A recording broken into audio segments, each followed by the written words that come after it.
In the year after a U.S. Census is taken, the state's constitution requires our General Assembly to redraw the districts from which public officials are elected to the U.S. House, the North Carolina House, and the North Carolina Senate. This very unique process, redistricting, is undertaken with the meeting of legislative committees, public hearings, and finally, the ratification of a redistricting bill.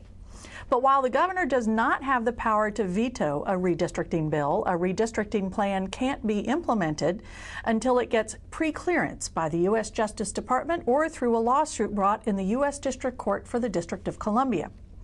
Now, once a plan is enacted by the General Assembly and approved under Section 5 of the Voting Rights Act, it remains in effect until the next federal census. That very process is underway right now. I'm going to start with you, Senator Brock.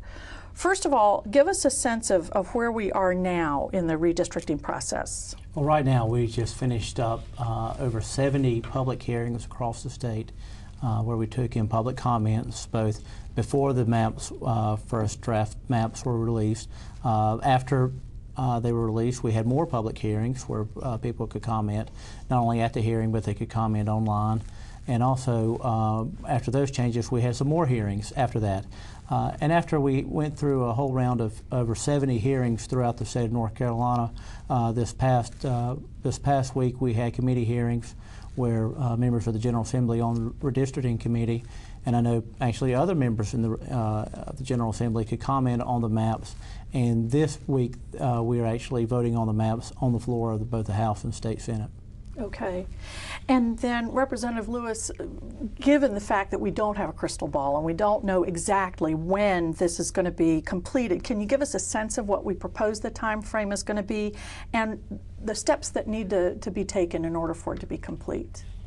Yes, ma'am. The next step will be the Senate has passed its version of the senatorial districts and also the U.S. congressional districts.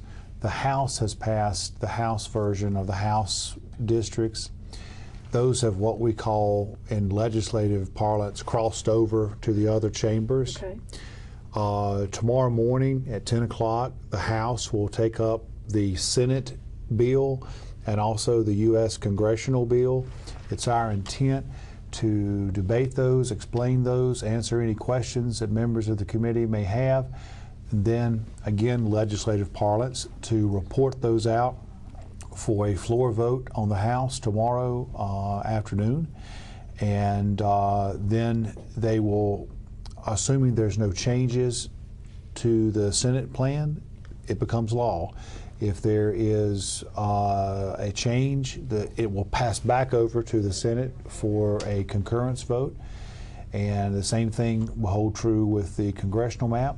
The Senate will take up the House plan at 1 o'clock, and it's my understanding that they will pass the plan out and pass it into law when they go into session tomorrow as well. So really and truly what began as a information gathering process referenced by Senator Brock earlier, I guess officially on February 23rd of this year when the census numbers came out, is really winding to the end of the first stage when the legislature will complete its business, and then we will seek the judicial preclearance that you spoke of earlier. Okay. And we'll talk more about that process in a moment, but maybe you can help us understand some of the legal context for this process, of which there's quite a bit, Dr. McLennan. So get us started with one of the acts that comes up again and again when you're looking through overview materials. Tell us about the Voting Rights Act and the role that it plays. Well, it plays a very significant role. It was passed in 1965, signed into law by Lyndon Johnson. And it pretty much said we are going to protect the rights of minorities in the voting process.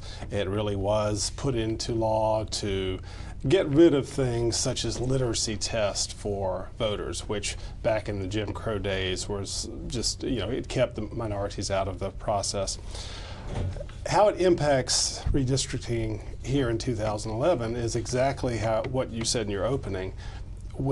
As North Carolina finishes up its legislative process, it goes to the Department of Justice, where According to Section 5 of the Voting Rights Act, 60 days, they have up to 60 days to look over the maps and say whether they fulfill the requirements of the Voting Rights Act. If it doesn't, it comes back to General Assembly where they work on it some more.